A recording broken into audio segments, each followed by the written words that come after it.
termine notre série sur l'Évangile de Jean ce matin. Et la première question que j'aimerais vous poser, c'est est-ce que ça vous est déjà arrivé de perdre vos illusions? Tu as l'impression de pouvoir tout contrôler. Tu as l'impression que les choses vont bien aller. Tu fais des plans, tu organises et tout à coup, bang, tu réalises que les événements font en sorte qu'on ne peut pas faire les choses qu'on aimerait ou qu'on voudrait. Ça ne va pas comme on espérait ou comme on avait planifié. Et franchement, souvent, ce qui fait le plus mal, c'est de réaliser qu'on n'est peut-être pas finalement le super-héros qu'on pensait être. On n'a pas de contrôle ou peu de contrôle sur les choses qui nous entourent. Et ce matin, dans le dernier chapitre de l'Évangile de Jean, on parle de Pierre. Pierre était dans cette catégorie d'humains qui a perdu ses illusions ce jour-là. On voit au début avec l'histoire du filet, hein, dans Luc 5, déjà dans son premier contact avec Jésus, Pierre a pêché toute la nuit. Il n'a rien pris. Pierre est un expert de la pêche. Il a sa compagnie de pêche. Et malgré ça, malgré son grand savoir-faire dans le lac, il n'a rien pris. Il arrive au matin, après une nuit pénible, et il y a un nouveau prédicateur en ville. Son frère lui présente, un certain Jésus, il vient de Nazareth. Et là, Jésus, il dit, « Retourne, puis jette tes filets. » Bon, Pierre, il dit, « OK, sur ta parole, je vais jeter le filet. On ne perdra pas trop de temps. » Et là, le filet se rompt au point où là, il est obligé de faire venir d'autres barques pour pouvoir apporter le poisson. Mon Pierre, devant Jésus, dit « Retire-toi de moi, je suis un homme pécheur. » Ça commence comme ça, leur histoire. Une histoire d'amour, hein? Un peu plus tard, Pierre, qui est un protecteur, Jésus dit « Je m'en vais à Jérusalem. Je vais souffrir.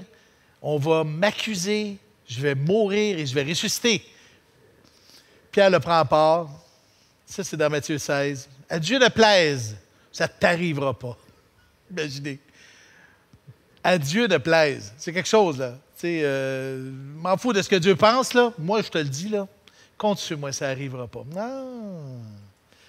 C'est sûr, hein, Jean 13, je ne vais sûrement pas te renier. Je donnerai ma vie pour toi. Ah, tu donnerais ta vie pour moi? Demain matin, tu vas m'avoir renié 3 fois. Il sort l'épée devant Malchus. Il dit, ouais, moi, je vais le prendre le contrôle. Ça va rouler comme je veux. Je vais te protéger, moi, Jésus. C'est pas vrai que ça va arriver. Et finalement, on arrive dans le dernier chapitre de l'Évangile. C'est une espèce de prologue. C'est comme si c'était un résumé de l'Évangile pur. Cette histoire-là d'un homme brisé qui réalise que finalement, il n'est pas le super-héros qu'il pensait être. C'est vraiment ça qui est le plus difficile dans la vie chrétienne. C'est pas de croire que Dieu nous aime. C'est pas de croire que Dieu nous a sauvés. C'est pas de croire que Dieu est allé sur la croix. Jacques, dans son épître, dit, le diable le croit et il tremble même. Le plus dur, c'est de s'abandonner dans son amour. Cet abandon-là, et c'est un mot un peu à la mode, là, le lâcher-prise. Ben, on va parler de ça aujourd'hui.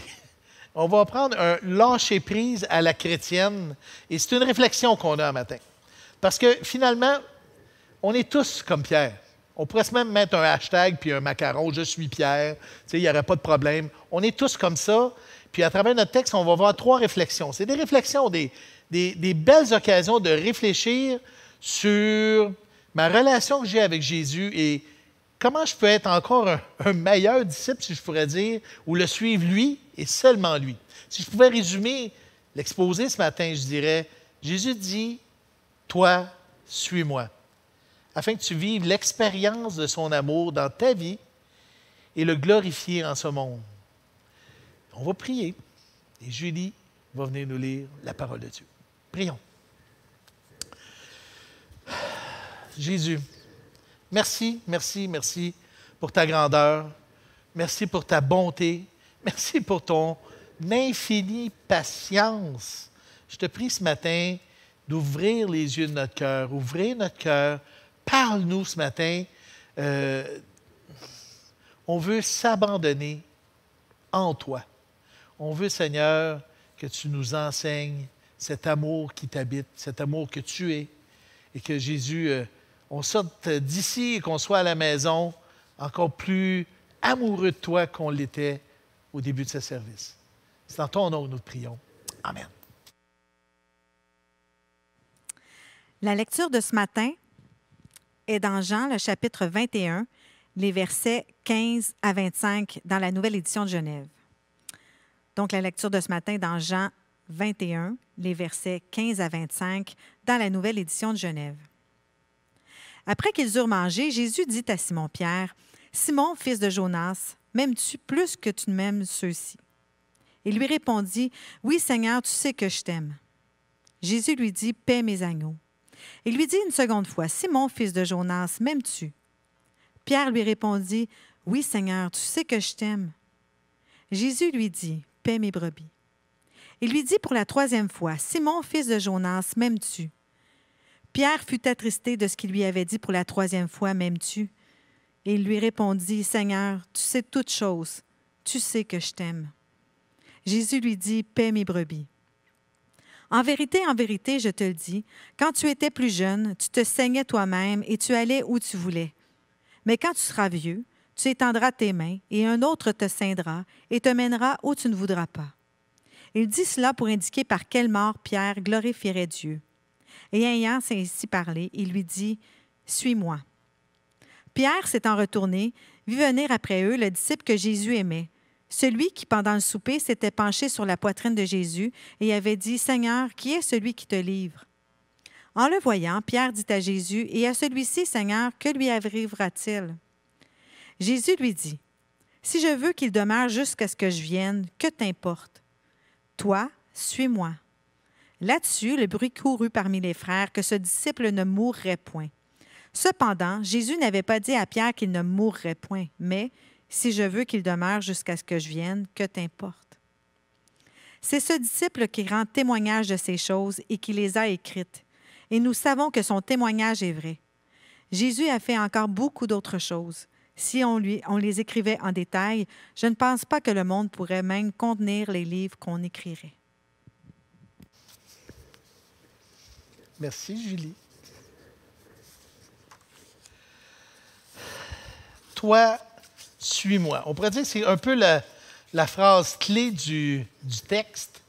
Toi, suis-moi. 3 mots, 3 points. On commence avec le toi. Je dirais le toi, c'est laisse-toi aimer. On va réfléchir là-dessus. Après le repas, Jésus prend Pierre, peut-être à part, c'est pas clair, c'est pas écrit de toute façon. C'est pas important s'il l'a pris vraiment à part ou peu ou pas, mais il lui pose une question brûlante, on pourrait dire ça. M'aimes-tu? M'aimes-tu?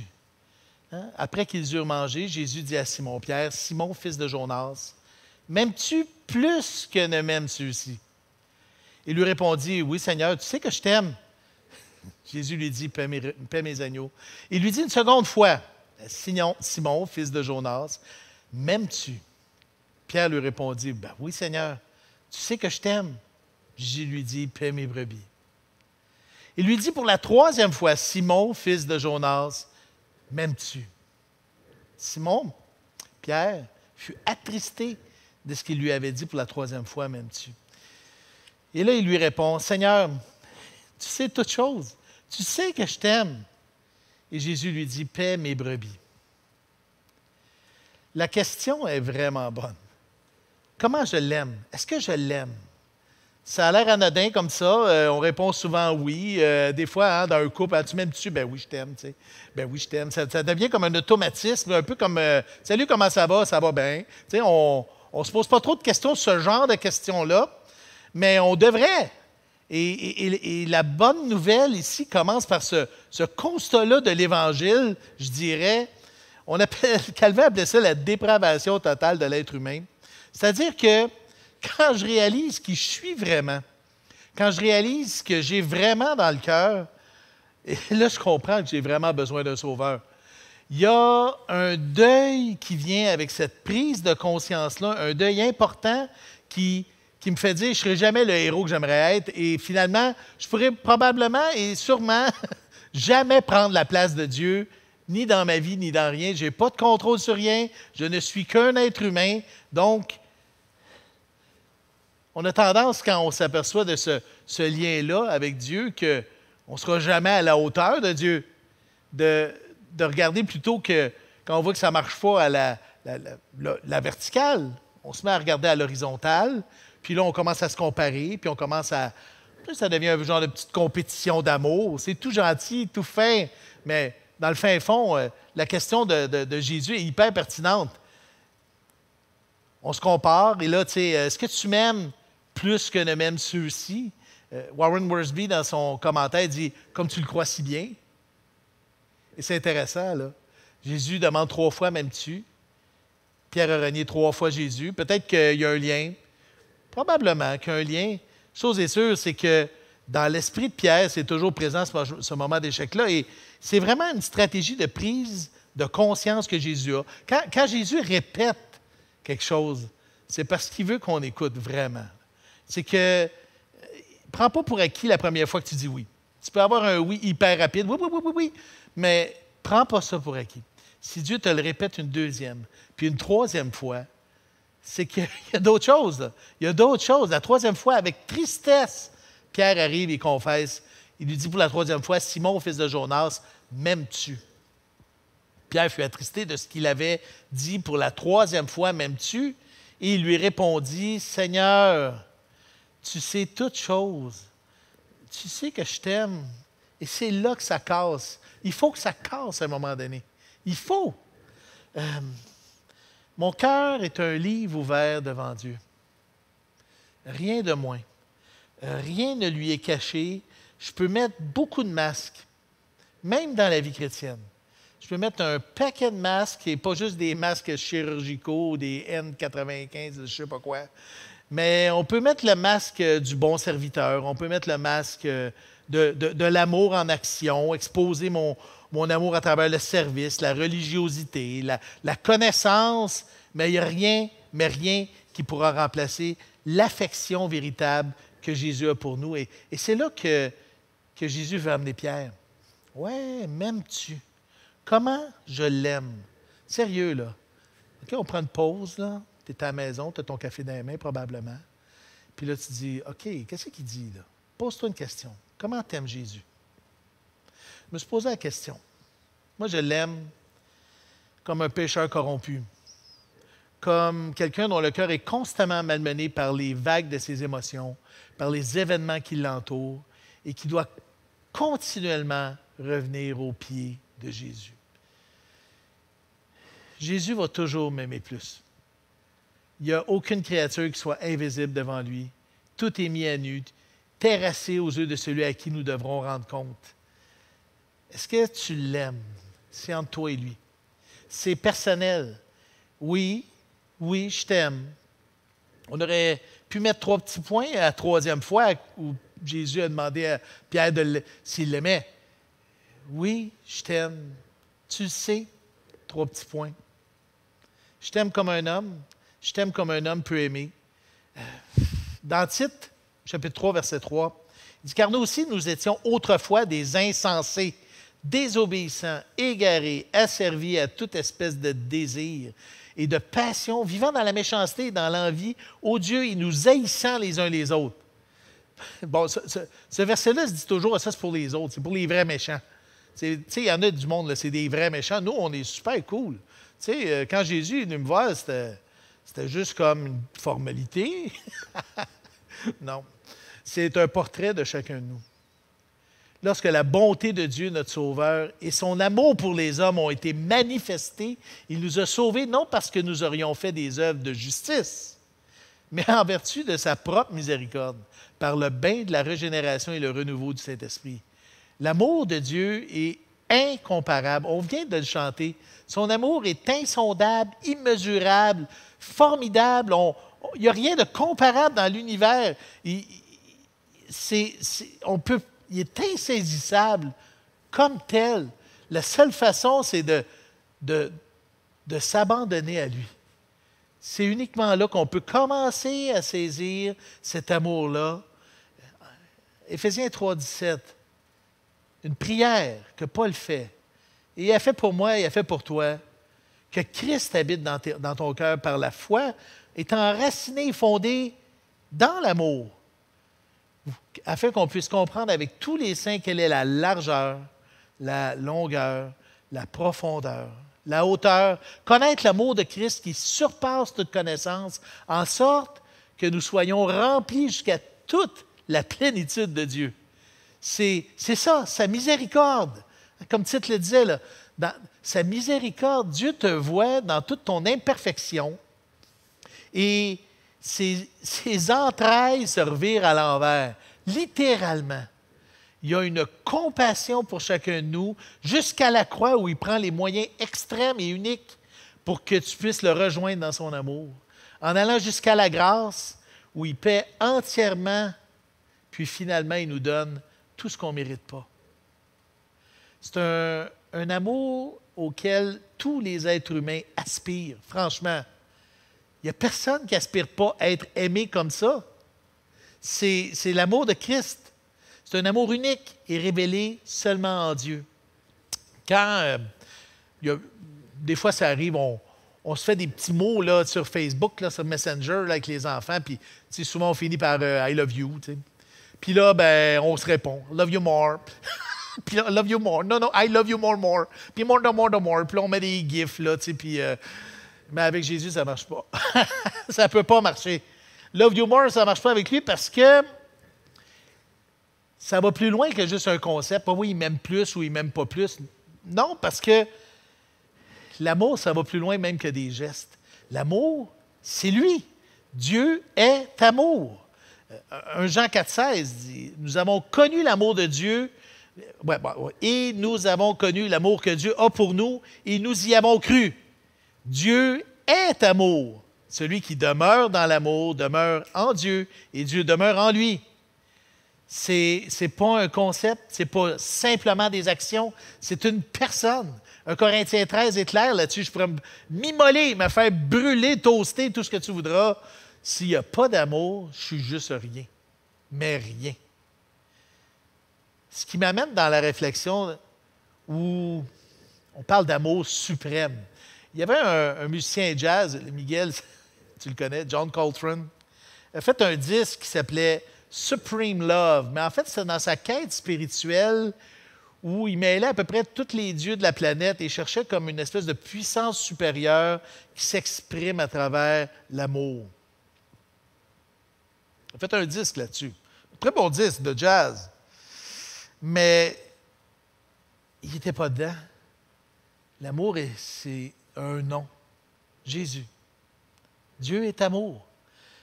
Pour nous, aimer Dieu d'une manière pure et à la mesure de Dieu lui-même, si Jésus me demande « Est-ce que tu m'aimes? » Ben, je n'ai pas le choix de répondre « Je ne peux pas t'aimer comme tu m'aimes. » Mais il y a une espérance, il y a quelque chose de capoté. Romains 5,5. L'espérance ne trompe point parce que l'amour de Dieu est répandu dans nos cœurs par le Saint-Esprit qui nous a été donné.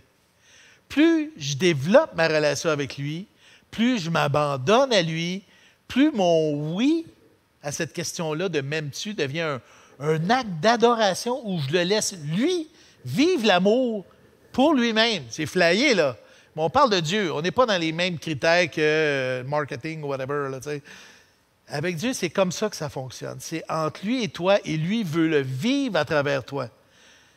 Pierre, à la fin de sa vie, on le voit au verset 18, va glorifier Dieu d'une façon extrême. Il va se faire crucifier. Et quand on va y offrir de se faire crucifier, il dit « Non, je ne suis pas digne de me faire crucifier de la même manière que mon Seigneur. Crucifiez-moi la tête en bas. » Imaginez le supplice épouvantable. M'aimes-tu? C'est un cheminement d'abandon entre les mains du Dieu d'amour qui nous habite. C'est une bonne question. Dans ma vie chrétienne, c'est probablement la question la plus importante qu'on peut répondre. On continue à la réflexion.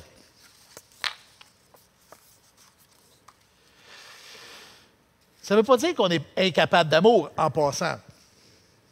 Mais l'amour véritable, l'amour qui n'est pas là, parce qu'en fait, généralement, je dirais toujours, quand on aime, c'est qu'on a un certain motif en arrière. Si ce n'est pas Dieu qui aime à travers nous, on est toujours à vouloir se valoriser, se justifier, prendre un petit peu plus de mérite. C'est notre nature. C'est juste comme ça. Donc, après qu'ils eurent mangé, Jésus dit à Simon-Pierre, « Simon, fils de Jonas, m'aimes-tu plus que ne m'aiment ceux-ci? » Il lui répondit, « Ben oui, Seigneur, tu sais que je t'aime. » Et là, Jésus lui dit, « Paie mes agneaux. » Bon. Ah, là, on l'a vu, là, Jésus connaît, s'il y avait une note d'amour, je ne sais pas, un thermomètre ou un baromètre d'amour, même avec l'esprit, où est-ce que tu es rendu, comment ça, tu sais, Jésus est au courant exactement de ce qui se passe dans notre cœur, là. Et là, il dit à Pierre, « Paie mes agneaux. » Je veux dire, on va regarder les choses avec une perspective divine, là, tu sais. Pour Dieu, à part lui-même, là, qu'est-ce qui a le plus de valeur dans tout l'univers? Son Église. Son Église. C'est son épouse. C'est son plan en action. Il est mort pour elle. Il prend soin d'elle. Il la sert, il la chérit à chaque instant. Il intercède pour son Église. Et son Église, c'est chacun de nous, là. Ses brebis, ses agneaux, ses disciples. Si je regarde avec une perspective divine, la tâche la plus honorable, la plus glorieuse, la plus éternelle, la plus fantastique et formidable et fantasmagorique qui peut exister dans tout l'univers, ce qui est le plus gratifiant, c'est d'être l'Église dans ce monde. Rien de moins. Et si tu es plombier, coiffeur ou peu importe le travail que tu fais, c'est fantastique parce que ça te permet de briller et de glorifier Dieu là où est-ce que tu es en faisant le travail que tu fais en ce moment même, pour pouvoir exposer cet amour que Dieu a pour le monde. Paie mes agneaux. Ça, c'est fou. Paître l'Église du Dieu vivant, je peux-tu vous dire que c'est délicat? Un petit peu. Je suis encore dans ma grande réflexion. J'ai donné ma vie à Jésus en 1985. Et dans une perspective éternelle, c'est vraiment pas beaucoup, là. C'est une mini goutte d'eau, atome d'eau plutôt. C'est le H du H2O, c'est pas bien compliqué, là. C'est rien, là.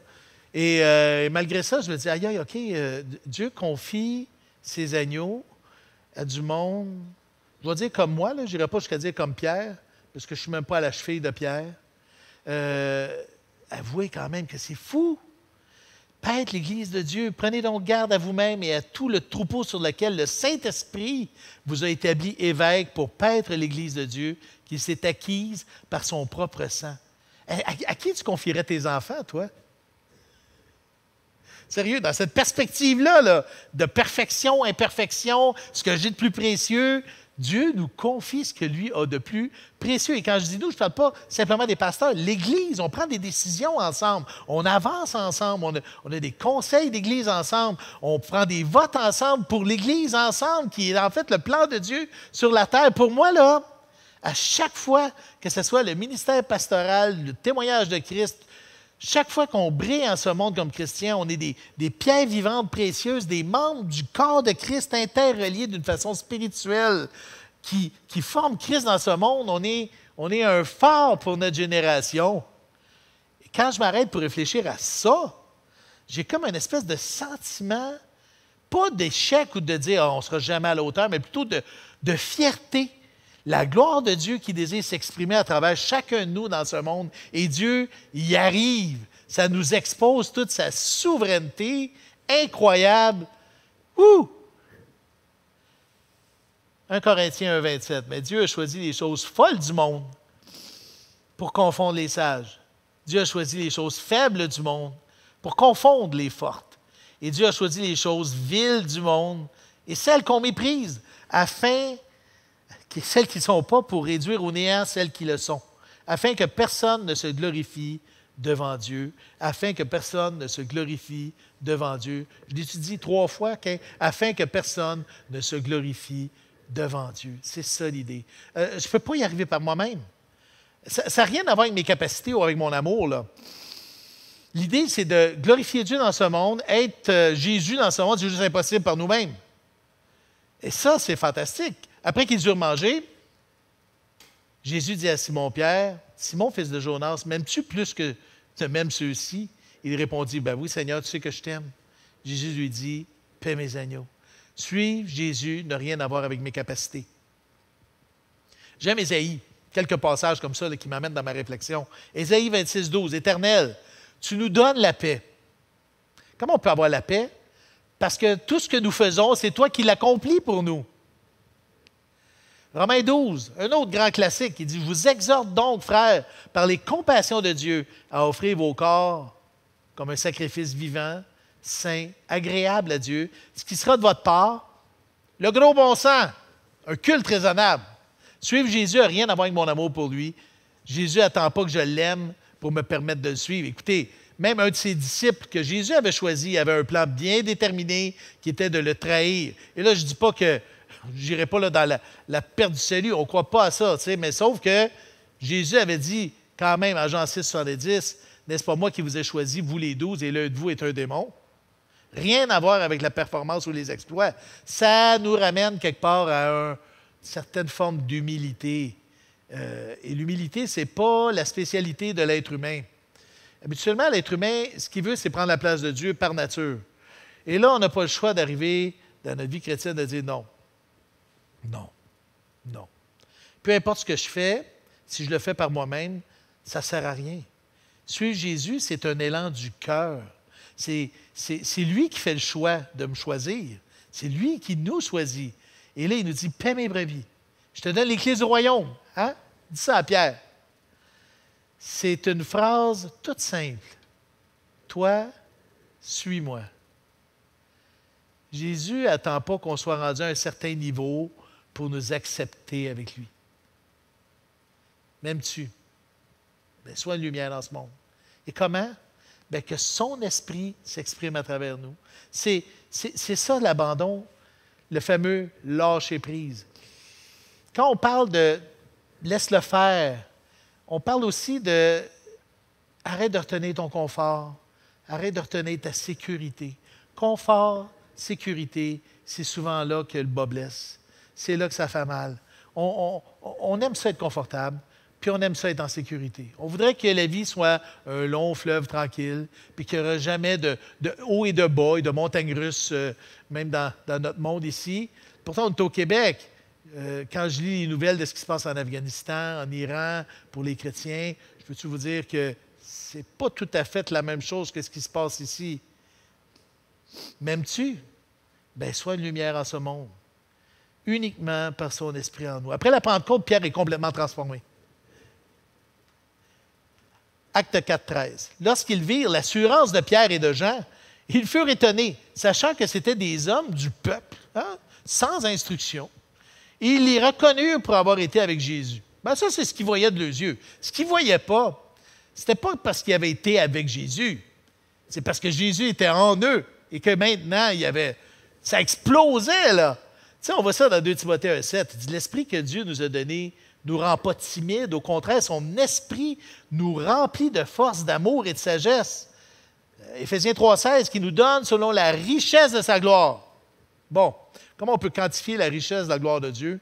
C'est comme infini, là. Qui nous donne selon la richesse d'être puissamment fortifié par son esprit dans l'homme intérieur. Suivre Jésus, c'est ce qui est le plus glorieux dans l'univers. Hein, on devrait tous être comme « Wow! » Hein? C'est se donner pour devenir un canal de sa présence dans ce monde. Là, tu vas me dire, c'est bien théorique ton affaire. As-tu des exemples? Ben oui, je ne sais pas, je pensais à Ésaïe 58. Si tu vois un homme nu, couvre-le. Ne te détourne pas de ton semblable. Les béatitudes, pardonne, ne retiens pas, confort et sécurité. Tu sais, si, mettons, quelqu'un te demande un livre pour aller quelque part, puis que là, pense, confort, sécurité, OK, c'est cool. Tu sais, premièrement, entre nous et dans le monde. Tu sais, dans le monde. On est là pour briller. On est les mains et les pieds de Jésus dans ce monde-là, complètement perdu et corrompu. Là, tu sais. Fait que c'est là notre mission. Et la beauté là-dedans, c'est que Dieu a déjà préparé des œuvres d'avance pour chacun de nous autres. Fait que l'idée, c'est d'être vigilant. Je me lève le matin. Seigneur, je veux que tu le fasses à travers moi. Je veux que tu le fasses à travers moi aujourd'hui. Et là, d'être vigilant. Quand il se passe quelque chose, je veux être l'amour de Dieu en action. Et sais-tu quoi? il va le faire. Il va le faire. Paix mes brebis. Ouh, laisse-le faire. Laisse-le faire.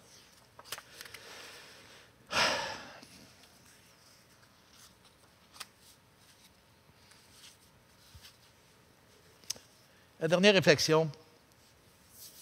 J'ai marqué « laisse-le t'étreindre ». C'est parce qu'on parle du moi, là. On l'aime à la mesure que lui nous aime, on le suit dans la mesure que lui fait le travail à travers nous. On répond à son appel. Et là, ben, Pierre s'est retourné, vit venir auprès d'eux le disciple que Jésus aimait, probablement Jean.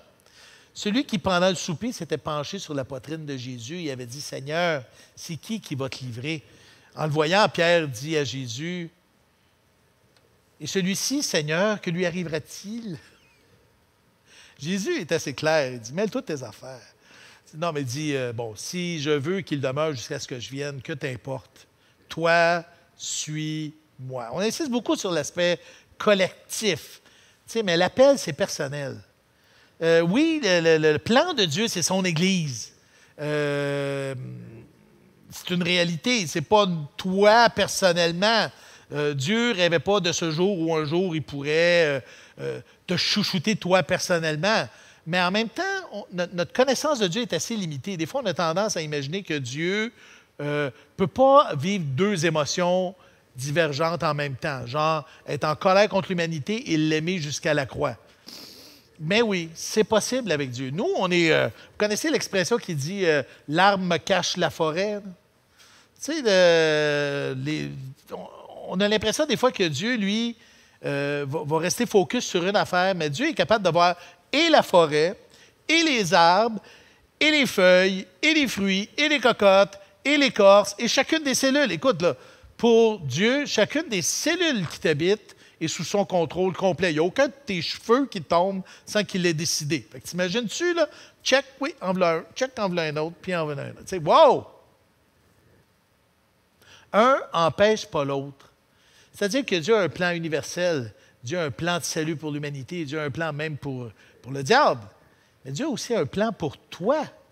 Sa voix t'appelle personnellement, tu réponds personnellement, et chacun aura à rendre compte personnellement devant lui. Romains 14, 12. Chacun de nous rendra compte à Dieu pour lui-même. Cette journée-là, ça va être fantastique. Il y a un Corinthiens 4, 5 qui est intéressant pour ça. Je vais vous lire ça. C'est pourquoi ne jugez de rien avant le temps jusqu'à ce que vienne le Seigneur qui mettra en lumière ce qui est caché dans les ténèbres et qui manifestera les desseins des cœurs. Alors, chacun recevra de Dieu la louange qui lui sera due. Le mot louange veut dire simplement les éloges, mais en même temps, il y a un deuxième sens, comme un double mot qui veut dire aussi chanter. Je ne serais pas étonné que Dieu nous fasse une petite chanson à chacun de nous, un jour, quand on va être avec lui, qu'on va être en beau ciel. Tu sais, oui, c'est... Ce qui est difficile, c'est cet abandon-là. Stopper la résistance, simplement le laisser vivre en travers nous, c'est vraiment difficile. C'est de perdre nos illusions par rapport à notre condition. Spurgeon disait, même ma prière la plus pieuse est teintée des méandres de ma chair. Il avait perdu ses illusions. Il y avait un autre un artiste qui avait vécu dans une famille chrétienne quand il était jeune. Il a fait la grosse vie. Puis à un moment donné, il est revenu à Jésus. C'est Johnny Cash. Il dit, non, la vie chrétienne, c'est pas pour les poules mouillées. C'est pas pour les poules mouillées. C'est pas simple et facile. Mais c'est simple, mais c'est pas facile pour la chair. 2 fois dans notre texte, Jean fait la référence à une comparaison. Parce que c'est là souvent qu'on a tendance à virer. Hein? On s'aperçoit qu'avec Dieu, c'est très difficile. On commence à se comparer les uns les autres. Et la réponse de Jésus est assez expéditive par rapport à Jean. Il dit, non, toi, suis-moi. Sérieux, le chantier de mon cœur est déjà assez occupé de même, ou je dirais le marécage qu'on a dans le cœur est déjà assez profond. J'aime bien la parabole des talents. Matthieu 25. Il donne 5 talents à un, 2 talents à l'autre, 1 au 3e, et à chacun, et là j'insiste là-dessus, selon sa capacité. Et il partit. Le Seigneur nous équipe selon nos capacités, parce qu'il nous connaît. Il y a un plan pour chacun de nous. Et le but n'est pas d'annoncer ou d'amorcer une espèce de compétition les uns avec les autres, puis de se diviser ou de, moi, je suis meilleur que toi, ou je suis pas... Non, non, non, non, non, non, non. Le but, c'est Jésus. Glorifier Dieu. Point. De toute façon, si on commence... sérieux, là, c'est un peu nono de vouloir se compétitionner un l'autre, même dans le monde spirituel, parce que de toute façon, on est tous des losers finis devant Dieu. Fait que, commencer à penser qu'on va être meilleur ou pas de l'autre, ben non, on est tous des héros, on n'est pas des héros. Le héros, c'est Jésus qui vit en nous et c'est lui qui veut s'exprimer à travers nous. Suivre Jésus, c'est quelque chose d'intime, c'est une pleine conscience, pour prendre une autre expression à la mode ces temps-ci, une pleine conscience de mes capacités et de ce que Jésus fait en moi. Imagine, il m'a tissé dans le bedon de ma maman, il m'a destiné, il m'a élu, il m'a choisi. Je réponds maintenant, à chaque journée, je réalise que je pense qu'à chaque jour suffit sa peine. Oh oui, ah oui. Et le Seigneur veut juste qu'on se laisse aimer par lui. Le but que Jésus a chacun pour nous, et c'est assez facile à comprendre, mais pas toujours facile à faire. Mais la solution n'est pas si compliquée que ça non plus. Dans cet abandon-là, dans ses bras, et de le laisser agir à travers nous. Tu sais, un jour, au ciel, l'Apocalypse nous ouvre un petit rideau, là, puis là, tu vois, on jette des couronnes aux pieds de Jésus. Et là, j'entendais, je me souviens d'un moment donné, quelqu'un était tout fier en disant, tu sais, moi, je vais être vraiment fier de tout ce que j'ai fait. C'est parce que tu n'as rien compris, mon ami.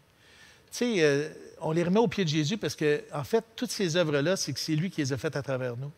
Tout ce qu'on va avoir fait à travers notre propre chair ne passera pas l'épreuve du feu. Ça ne se rendra pas en haut. Tout ce qu'on va pouvoir remettre à ses pieds, c'est juste la joie de pouvoir dire, c'est toi qui l'as accompli à travers nous.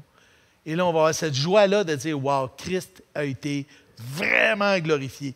Vraiment glorifié. Le suivre, lui, dans l'amour et à son exemple.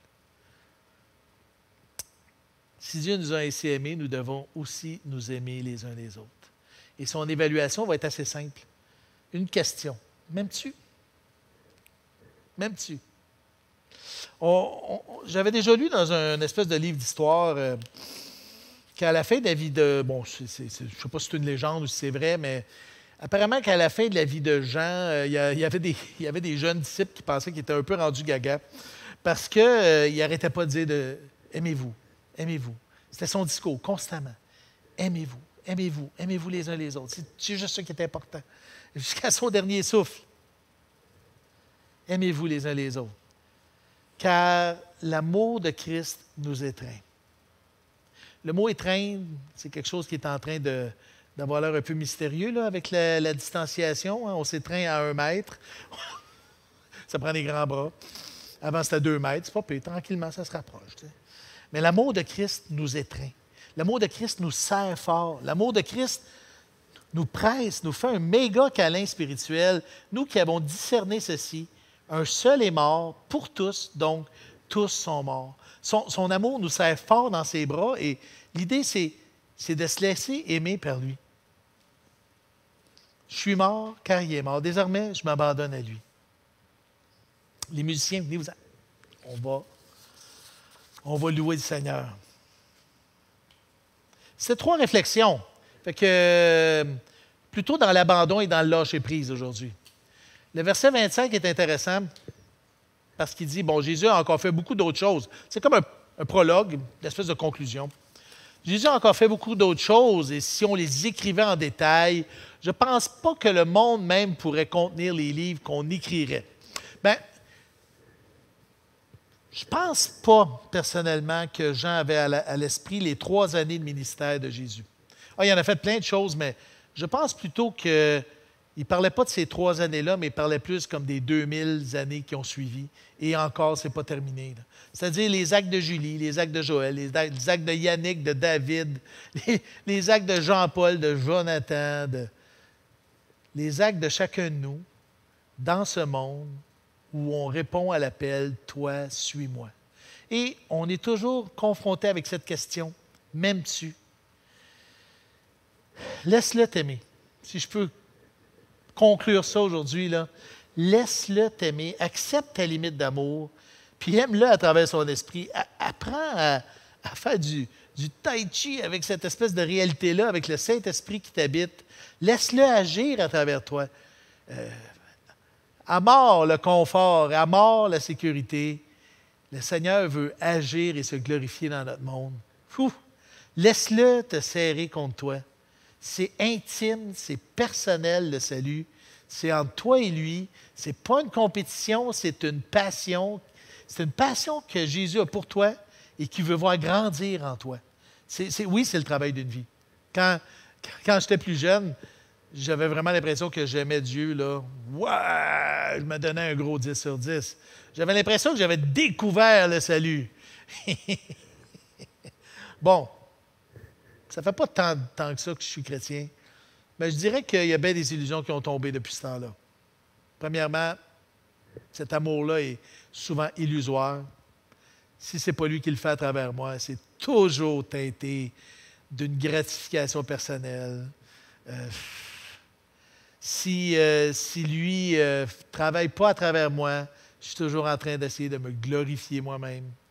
Fait que le moins compliqué, le plus simple, c'est juste de m'asseoir avec lui et de dire, Seigneur, je veux aller à ton école.